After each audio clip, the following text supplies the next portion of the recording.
Hello, lovelies. Welcome to Narc Free Formula. My name is Freedom. Thank you for joining me. I'm going to do a quick video about the top 10 tips for overcoming narcissistic abuse or getting over the narcissist. Either way, it works for both ways. All right, so my first tip is don't speak to the narcissist in person. So when you're trying to get over someone, the worst thing that you could do is go and spend time with them. Your body still kind of is addicted to their pheromones and hormones and chemicals that they're putting out. The worst thing that you can do is go and be in their space. I know this because when I separated from my soon-to-be ex, you know, he'd gone off with a new supplier 2 days after, and you know, it was kind of really ugly little scenario, to be honest. But about 3 months, I think it was about 3 or 4 months after we'd been separated, they've been together, we met up physically, and the very first thing that he did was embrace me in this huge, long, bear hug. And it kind of caught me off guard, and I relaxed into it, which was the worst thing I could have done. But you live and learn, and this is why I do these videos, because if I can save you guys from doing any of the mistakes that I have made, then you know it was worth it. So yeah, the big bear hug, where we literally felt like we kind of just melted into each other. You know, because this is someone that I've spent almost 15 years with, you know, snuggled up to every night, entwined, you know, limbs entwined, always kind of touching each other, always, you know, physically connected. So I've gone through this kind of withdrawal where I've been away from him and thought I was over him, but just because of that one hug, he managed to suck me back in exactly where he needed or wanted me at the time. At the time, his new supplier was looking at going to jail for some breaches of fines or something, I don't know. But he obviously was worried that if she did go to jail, he would have no supply. So obviously he thought that was his best option. I mean, it would have been his best option, but anyhow, it didn't work out that way. So that is my first top tip, is do not be in the proximity of closeness with them. And it's not just because you'll be physically attracted or you'll be kind of emotionally connected or triggered in some way. It's also because these blokes are dangerous. They are volatile and they are dangerous. You do not know how they're going to react at any given point. So by being around them, you could actually be physically putting yourself at risk. So that will be my first top tip of how to get over the narcissist. And so the second one also runs in with the first, is just don't talk to them. Do not talk to them at all. Go no contact. If you've got children, go grey rock, borderline no contact. Literally no contact at all. Because the main reason behind that is they don't tell the truth. They gaslight you, so they try and confuse you, manipulate you, and tell you that day is night. And you know, the problem is that for a long time, they managed to tell you that day was night, and that you would end up saying, yes, you are right. Day is night. I'm so stupid for not knowing that. Thank you for telling me that day is night. You know, for years, they've been doing that, convincing you that you don't know what you're thinking and what you're thinking is wrong. And so they still know how to trigger off these kind of confusion, this kind of confusion in you. So whenever you're talking to them, all they're going to be telling you is lies, manipulation, or they're going to be rewriting history, you know, to suit them. All of those three things are really head fucking. Like, they really just do your head in. And it's like that old saying, don't drink the Kool-Aid. You know, when you talk to them, they make you feel crazy, and they are also brainwashing you, and they are doing it for a reason. They always have an agenda. So if they're talking to you about something, they want you to respond a certain way. All right, so number 3. So don't look at old photos and videos. This is important because even just looking at a picture of your narcissist or your soon-to-be next or whatever you want to call them, even looking at the pictures can trigger off the brain's response and the flood of kind of chemicals that go through your body. Like there's an actual physiological response to looking at images. I mean, anyone who has looked at a photo of their newborn child or whatever, their child, you look at the photo and go, oh my God, I love them so much. And you have an emotional response. Well, the same thing applies with the narcissist. You may think, you're really strong and you can handle it, but then you look at photos of you guys at the wedding, or you guys when you were happy and laughing together, or, you guys when you're in bed together on the Sunday morning and you took those dirty photos or whatever it was. When you see yourself and him like that, it triggers off memories, but they're false memories. They're memories of what you thought was real, but it wasn't real. But at the time you thought it was, and it's hard for the brain to determine what is real and what is not. And when you keep feeding it false information by looking at photos, so just imagine if you're an actor, you know that your character is a character. Right? But when you're an undercover agent, sometimes for undercover agents, who they are and who they really are gets confused. Well, a narcissist is similar to an undercover agent. They're acting out a role so much so that they can't help but lose themselves and forget who they really are. But the problem is, when you've been involved with someone and you imagine them to be that real person, even though you know that they're actually like an undercover agent, you still get caught up in but there was that person that I shared all that with. And it's really, really confusing. Videos is the worst thing. I accidentally clicked on to, I was going through an old phone of mine and I clicked on to what I thought was a photo, but it was actually a video. And it was a video of me and my ex, or soon to be ex, and I was videoing him and he was videoing me, and we were kind of laughing, and there was I could feel the way we were that day. I remembered the way we were, and it was so dangerous because it took me back to that point, and I felt this warmth and affection towards him, me and him laughing together. And I had to remind myself, he is not that person. That person no longer exists. He is now with someone else, being a different person altogether. Right? He is a narcissist. That is not a healthy person. You don't want to have, that kind of person in your life. But it's hard when you're letting go. It's like losing someone to death. It's like, actually, no, it's not even like that. It's almost as if you were in a relationship with someone who lost their memory and they've come out of this coma and they don't remember you, they don't remember their life with you, and now they're just off having a life with someone else. And you grieve the loss of what you had, and that person is dead to you, but they're still alive and thriving. And that's really confusing.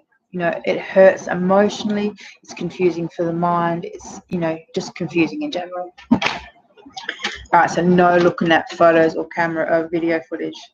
And also another thing is, don't play the sad songs. Don't do that to yourself. Don't be an emotional cutter, right? Change your Spotify, sad songs or songs that make you remember him. Get rid of that stuff. That stuff's dangerous. You're putting thoughts and feelings into you that aren't real. You're projecting, all that romantic love song stuff onto him. Words he never wrote, songs he never sang, emotions he never felt. You're projecting all of that. So when you hear the song, you go, oh, that's right. Remember when we felt that together? No, stop. You didn't feel that together. You felt it. He didn't feel it. He's fake. Okay? He is fake. You have to remember that. And I'll tell you something, it takes a while. I've been separated for 2 years. It takes a while to remember how fake they are. But you have to remember, because otherwise you will just keep going back for more. And they will keep using you until you can't give any more. All right, number 5. Okay, get rid of their belongings. So if you have stuff of theirs, because narcissists are notorious for leaving their stuff behind. So they have an excuse to come around, to talk about their stuff, to come and get their stuff, but they never actually get their stuff. It's one of their little ins, one of their ways in, something they can still always talk to you about. Oh, you still got my stuff. Yes, the stuff that you left. Yes, that stuff. So, you know what? If they've left it, if you've asked them to come and get it, if you've given them opportunities to come and get it, and it's still there, if they've been gone now for over a month, bag that shit up and send it to Goodwill. All right? Or take it out the back and set fire to it. Okay? If you can. If you're not living out, in the city somewhere. Get rid of their stuff. You don't need the reminder of them. You don't need their stuff hanging around. You don't need their clothes and the smell, like I said about the pheromones and chemicals and stuff. If you and your next had sexual compatibility, you don't want that stuff around. You don't want to be smelling them, thinking about them. Not at all. So yeah, just get rid of stuff that reminds you of them. If they gave you jewelry, pawn it. If they gave you expensive gifts, sell them. Donate the stuff to charity. If there's sheets, certain sheet sets that you associate with wedding anniversaries, or where you had great sex, whatever, just get rid of that stuff. Any stuff, when you look at it and it reminds you of him, get rid of it. All right, number 6, you need to do some work on yourself. Okay, this stuff doesn't just go away. Okay, and on that note, I'm actually going to be running another 5-day Narc Free challenge. So I'll put the link in the comments. So if anyone wants to join us with the 5-day challenge, follow the links. They'll be in the comments. So you need to do the work on yourself. This stuff doesn't just resolve itself. Yeah, sure, you can watch YouTube videos and you can, read some books or articles or whatever, and that's great. But watching TV, reading stuff isn't the same as actually doing the work. The work is a little bit uncomfortable, but if you go through something like the Narc 5-day challenge, if you go through something like that where it's run by someone who's experienced narcissistic abuse, actually knows what they're talking about, has had first-hand experience, it makes you feel a lot more supported and a lot more understood. We're not talking theory, we're not talking things that they learn at school.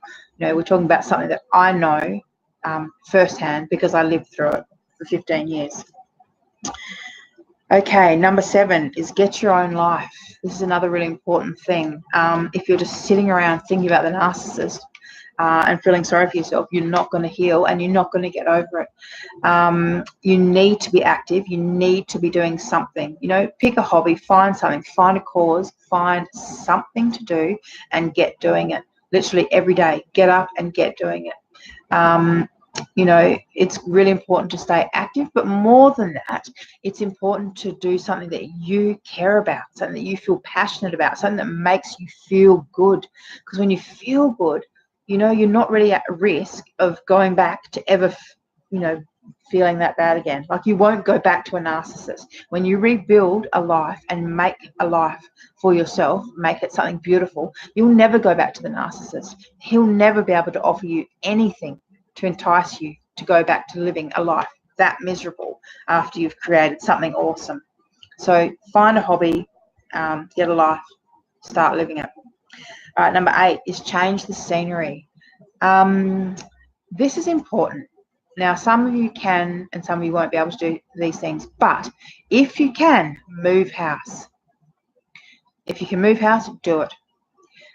You don't need the reminders. You don't need to sleep in the bed where you guys had sex. You don't need to live in the house where all the fights took place. You don't need to see the holes in the walls. You don't need to be around that and have those constant reminders. Getting a fresh start somewhere else, somewhere new, will be fantastic. The further away from the narcissist, the better. If you can go on the other side of the country, do that. If you can actually get yourself to another country, you can go all the way into a different country altogether. That would probably be awesome. It would probably be a great time to cut all ties, pick up and start somewhere new.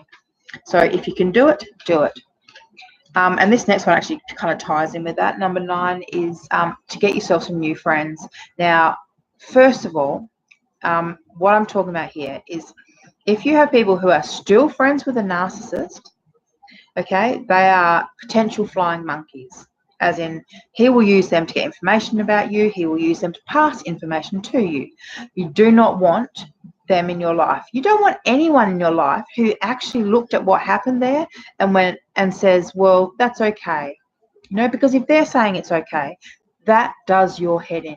That kind of stuff makes you feel unsupported, unacknowledged, you know, and makes you doubt yourself, makes you think, am I being, you know, just super sensitive? You know, maybe he wasn't as bad. You know, you lived through it. He was as bad. And if they can't see that, then either they aren't really your friends or they're just really, really blind. And either way, I don't think you need people like that in your life. I really don't. So if they're still friends with a narcissist, you need to cut ties with them straight up. And if they are still saying that, you know, that what he did was okay, you also need to cut ties with them. All right, number 10. Now this one's a little bit counterintuitive. It is do not date. Now you would think the best way to get over a man is to get under another, right? But in actual fact, what tends to happen is you either draw the same thing to yourself, or because you've got so much damage, you know, you'll potentially destroy any new thing that you start. And when you know what it's like, you know, that when new things break up, you know, it makes you feel vulnerable, and the first thing you want to do is go running back to the ex to reaffirm that you are lovable, that things are good, that you're good, you know, that kind of thing. This is all stuff that you do not need and will not help you get over the ex.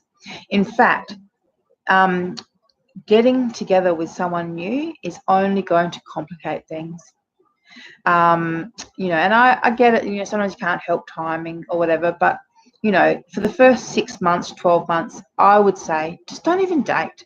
Just spend the time. Like, it's such a tiny amount of time in a lifetime to spend that time getting to know yourself, getting to, you know, getting to heal yourself, getting to love yourself, getting to realize all the places that you got hurt and fix that for yourself, so that you don't ever need a white knight in shining armor to come and rescue you. You don't ever need to be, you know, holding out for a hero. You know, you can be your own hero. You can be your own Superman. Because trust me, if you need someone to fix that, you know, that always makes you vulnerable, because what if they go and that hole's still there? How about you just spend the time to heal yourself? That's what I'm doing. This is the longest that I've ever been single in my entire adult life. I was going to say how old I am. I'm 37. I'm not really. But I'll just put it this way. I was born in 1971. I'll let you do the maths. I don't need you to tell me, because I'm 37.